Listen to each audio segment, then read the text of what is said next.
Уважаемые братья-мусульмане, сегодняшняя тема хутбы освещается у нас суль хатимат ва хуснул хатимат. Что такое суль хатимат, что такое хуснул хатимат? Суль хатимат – это то, когда человек умирает, независимо от того, что является он мусульманином или же нет, во время смерти он не может произнести слово единобожие, шахада, и в этом положении он умирает в неверии. Это мы называем суль хатима, то есть плохой конец человека при смерти.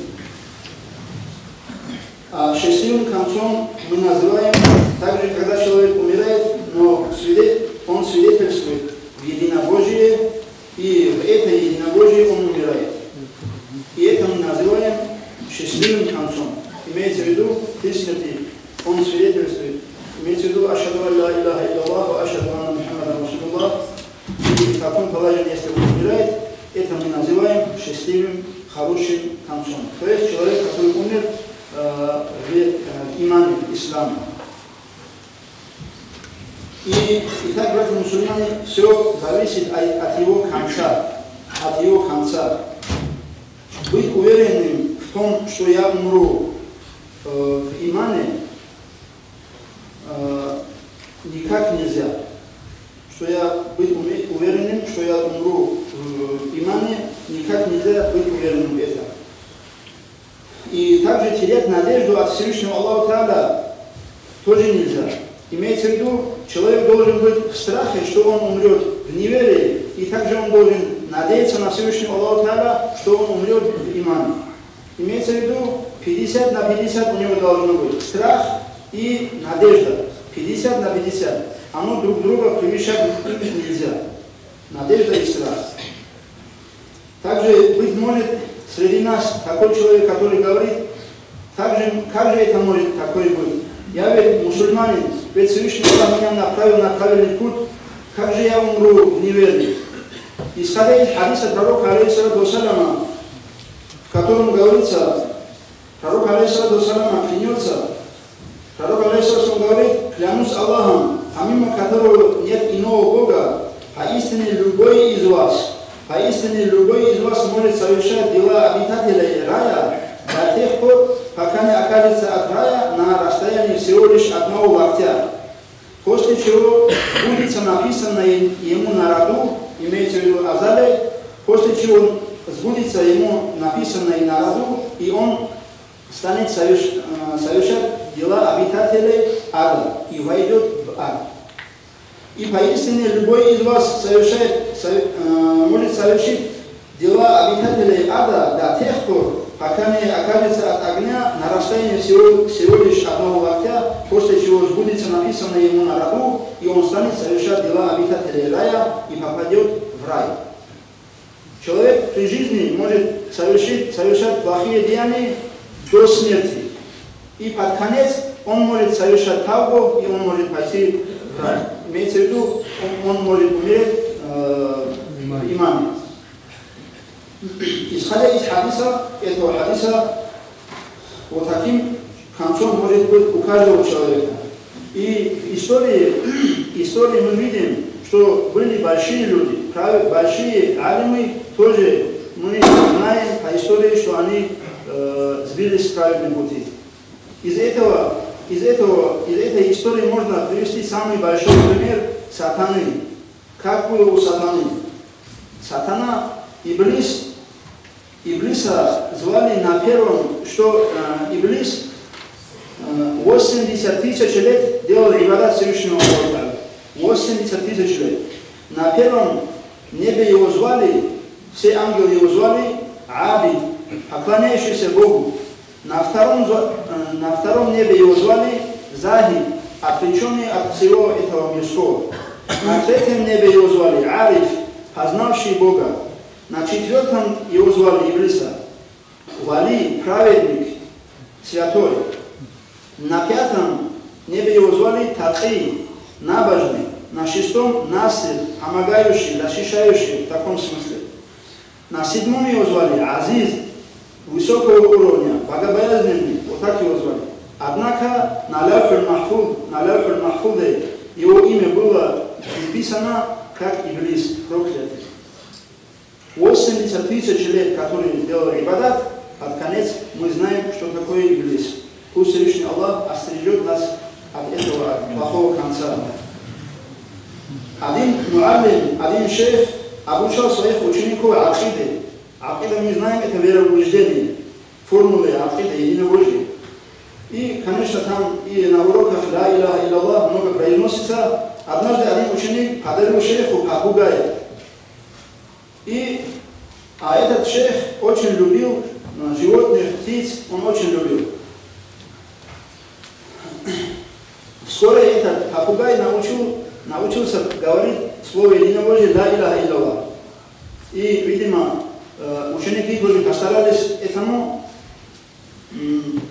И один день, когда муталимы пришли на уроки, они нашли шейха плачущим. Он рассказал им, что попугая съела кошка.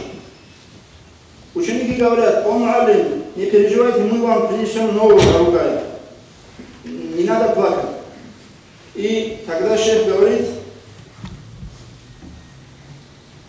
я плачу не из-за этого, говорит он, а из-за того, что когда кошка набросилась на попугая, он стал кричать. И кричал, пока не умер.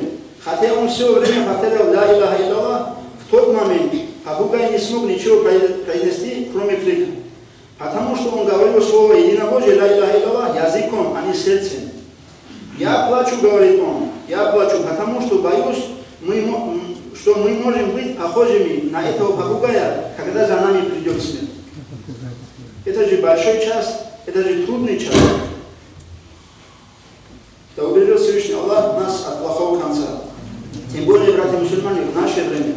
Тем более, наше время это переменчивое время. Про наше время пророк алейхиссалату вассалям говорил, придет время, человек ночью ложится верующим человеком, а утром станет он неверующим человеком. Или же утром станет мумином, а ночью ложится неверующим. Вот такое переменчивое время у нас. И пусть Всевышний Аллах наставит нас на имане, на исламе, и чтобы Всевышний Аллах дал нам хусну хатима.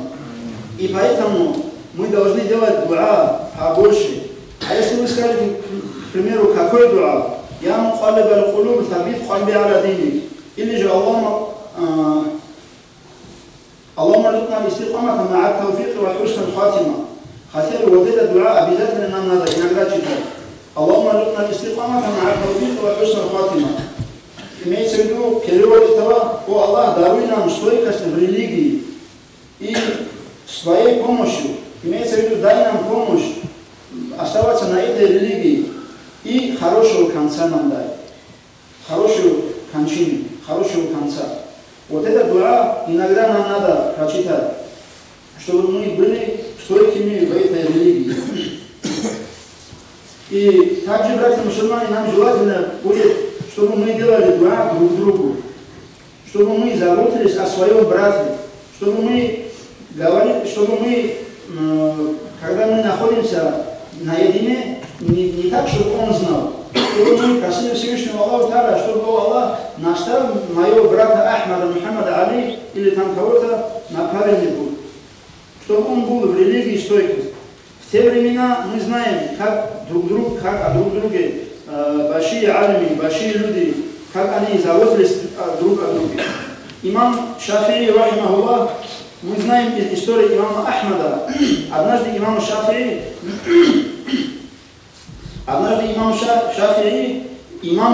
приснился пророк во сне. И пророк алейхиссалам ему говорит: передай, о имам Шафии, о имам, ты передай имаму Ахмаду от меня салам. И скажи ему, чтобы он крепился, ибо его будут мучать, добиваясь признания, что якобы Коран является рукотворным. Имам Ахмад говорит, будут мучать, что Коран является рукотворным. И ты скажи ему, чтобы он окреп. И, конечно, имам Шафии, рахималлах, все передал имаму Ахмаду. И на самом же деле было на него притеснение со стороны правителя. Очень его до полусмерти его били плеткой, и все-таки, алхамдулилля, выжил после этого. И когда один день он встретил того человека, который его бил. Он его встретил ослепшим. И он говорит, имам Шафии, имам Ахмад говорит ему, того человека, который его бил, неужели нельзя было бить плеткой полегче? Имеется в виду, он же его ослепшим нашел. Когда он первый удар наносил на имама, он сильно его бил. И тогда имам сказал: о Аллах, забери у этого человека зрение. И он ослеп после этого. И тогда говорит, когда он при встрече, имам Ахмад говорит ему: о, такой брат, неужели нельзя было бить полегче? И тот говорит: о, имам, говорит он, я бил тебя не от того, что я ненавидел тебя, просто я боялся, что под мучением ты сломаешься. Под мучением, что ты сломаешься, и что Коран, и что ты признаешь, что Коран является рукотворным. Я бил тебя сильно, чтобы смерть быстрее настиг тебя, пока ты находишься на этом верном убеждении. Вот из-за этого, говорит, я тебя бил сильно, чтобы ты на этой вероубеждении умер. Вот так он говорит имам Ахмад. Представьте себе, как человек заботится о другом мусульманине.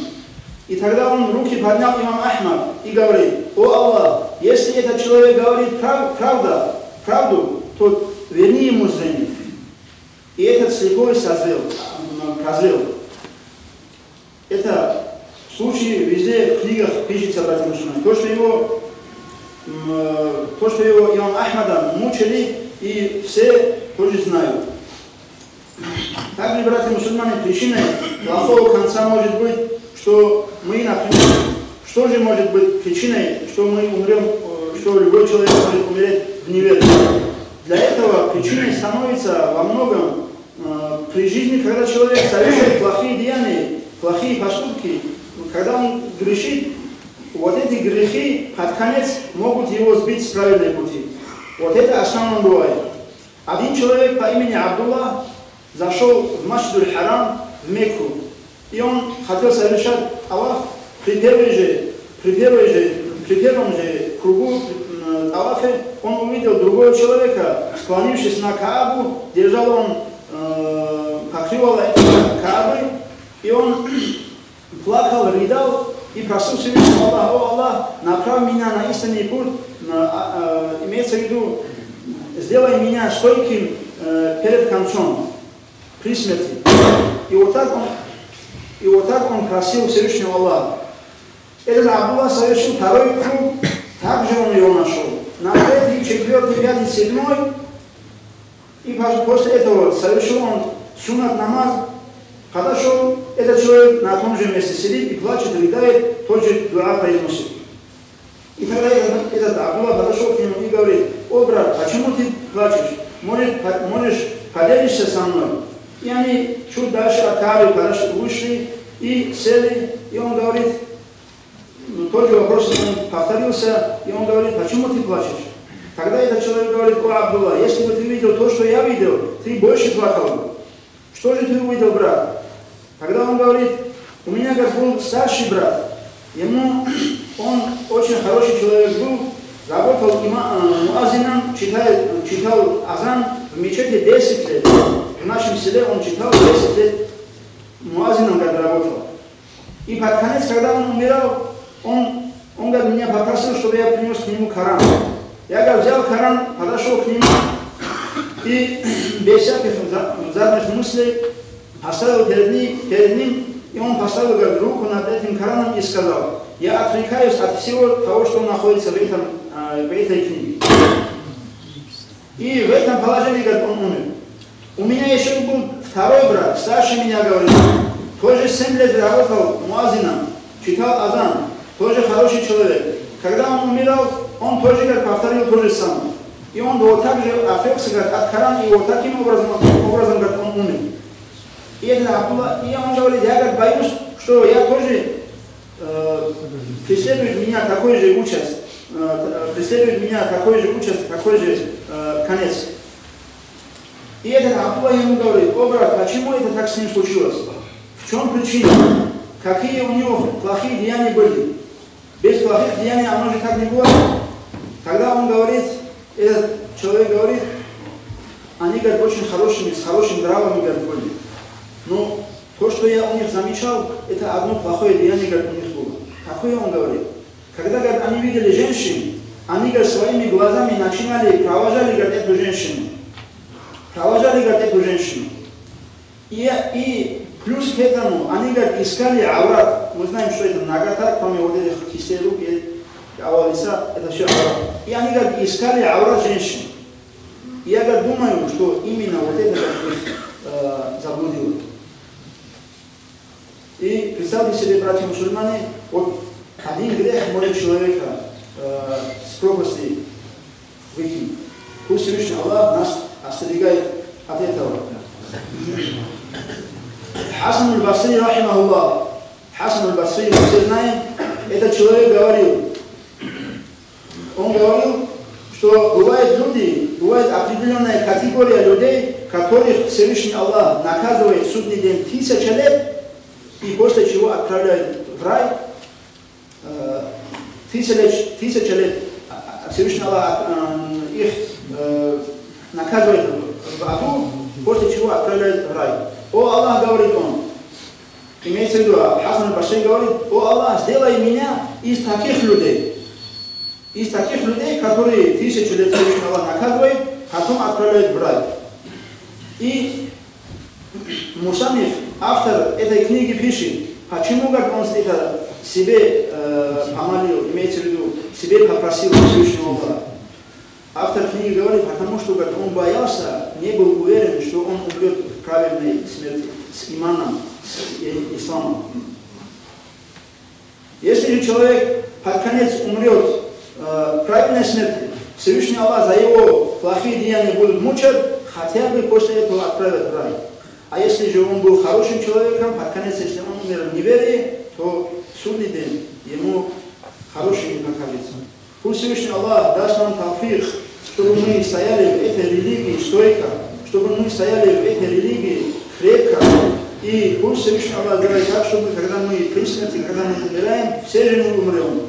Когда мы умираем, чтобы мы умерли в правильной смерти, в правильной смерти с иманом, с исламом, с ихсаном. Делаем дуа.